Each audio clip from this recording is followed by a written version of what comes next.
This is your PowerPoint for the PowerPoint quiz on Europeans and the New World. Mesoamerican civilizations. Natives came across the Bering Strait about 16,500 years ago. The first major civilization was the Olmecs, who collapsed and separated into two different civilizations, the Mayans, who were located in the northern part of South America, and the Teotihuacans, who were located in what today is Mexico. The Mayans collapsed into a fight between different city-states. This led to the Azteca tribes found in the center of Mexico at the Mexico River Valley, which created the Tenochtitlan city. They created a large empire based upon conquering local tribes and creating tributes from these tribes, forcing them into the Aztec Empire. North American tribes. The Anasazi were desert Indians in the Southwest who lived as nomadic tribes, while the Mississippian Indians created large farming cities of about 20,000 inhabitants. Up in the Northeast, Indian tribes created multiple farming, hunting, and gathering communities. These last two slides are really important because we tend to have stereotypes of the Native Americans. On the one hand, we have oftentimes in the past seen them as warring peoples. More recently, one of the stereotypes has been that they were all peaceful peoples. Actually, it's a lot more complicated than either stereotype. In some cases, we do have a more empire-building type of society with a militaristic bent, like the Aztecs or the Incas. But in other parts of the Americas, we have other types of societies that were nomadic, some peaceful, and some that were farming.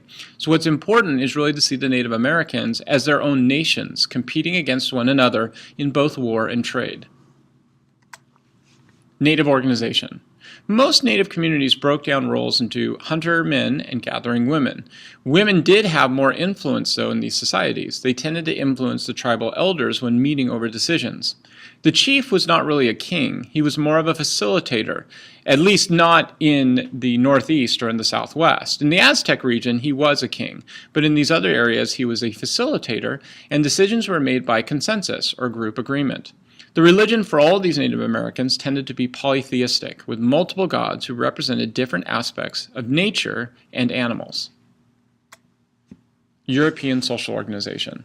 In contrast, in Europe, women and men had clear separate roles, with men perceived as being the superior leader in the position of public society. The Catholic Church at the time was at war with the Protestants. They had exiled Muslims who had been in Spain for several centuries. Also, there had been a huge instability that had been caused by the Black Plague. This had wiped out 1/3 of the European population. In fact, if you look at it proportional to the population, it wiped out more people than the Jewish Holocaust did. This led to a movement of workers into cities that were expanding trade. This becomes really important. Workers moving into cities and expanding trade meant that there was more room for merchant trading. That meant that there was a push for exploration. National development. The 100 Years' War between England and France had much more to do with unifying these countries internally than the fight between England and France. England was eventually unified by the Tudor family under Henry VII. France was unified under Charles VII. Spain was unified through the marriage of Ferdinand and Isabella. The reason why this is so important is because the rise of these large kingdoms or nation-states meant that they would start competing against each other for wealth, and this became another source for exploration and the need to find new trade and resources. The Silk Road trade. The Polo family recorded great inventions and ideas, from travel to Kublai Khan and the Mongols. The problem was how to create trade with India and China, bypassing the Muslim middlemen who would demand part of the profit. For 10,000 years, the Silk Road trade had been the major type of trade that took place from China all the way out to Rome. The problem at this point in the 1500s and 1600s is that the Muslim kingdom, especially what would become the Ottoman Empire, tended to be the middleman or tended to be the barrier between Europe and China. They didn't fight back against Europeans or keep them from trade, but they would charge them money in going through this area, which took away a lot of profit from Europeans. So the solution was to find a path along the African coast. The problem with the African coast was two parts. One, disease often killed most of the ship's crew. And two, the trade winds would oftentimes stop around the equator, making it difficult to sail back to Europe. Columbus.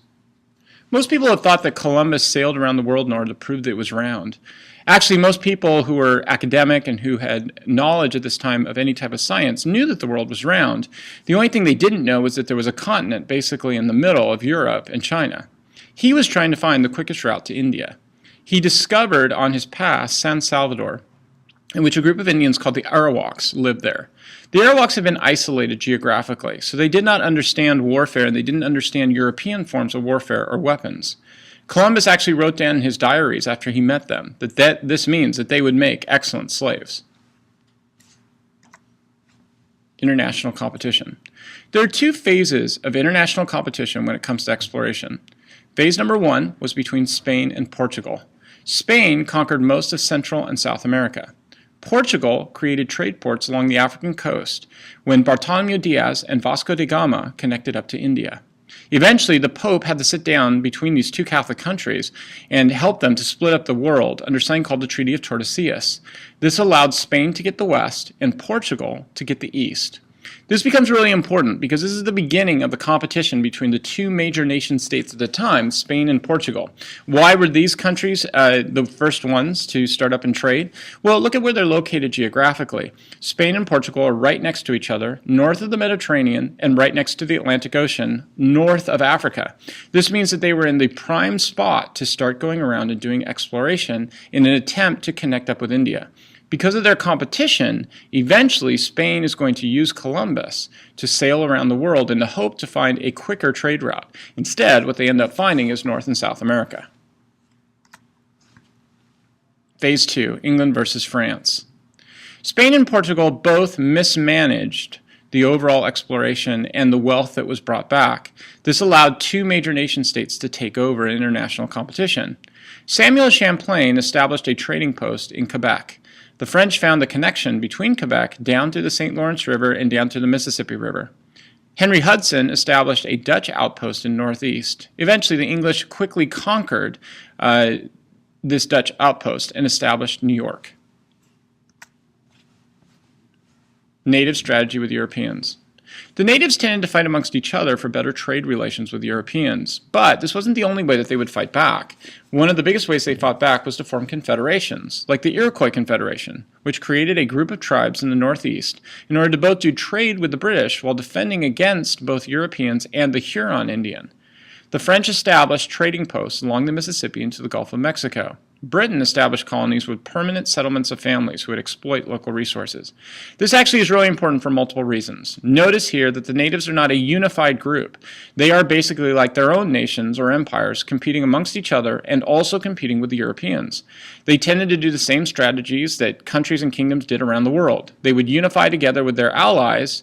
They would defend against the Europeans, sometimes allying with the Europeans to defend against some Indian enemies. Also notice here the difference between the French and the British. The French colonization established trading posts and military outposts. They had the most amount of land, but they also did not have long-term stability. The British had the smallest amount of land, but by settling families, they had the longest term of stability. The Caribbean. England settled Barbados and Providence. France settled Guadeloupe and Martinique. The products from the Caribbean included coffee, tea, and especially sugar. This is going to be essential for the development early on of colonialism and then up to the Civil War, because the Caribbean becomes the prime spot for slave plantations, and this has to do with sugarcane. Sugarcane is a labor-intensive type of product. So the Caribbean becomes very central to the issue of slavery and the issue of competition between nation states over large-scale mercantilist trade.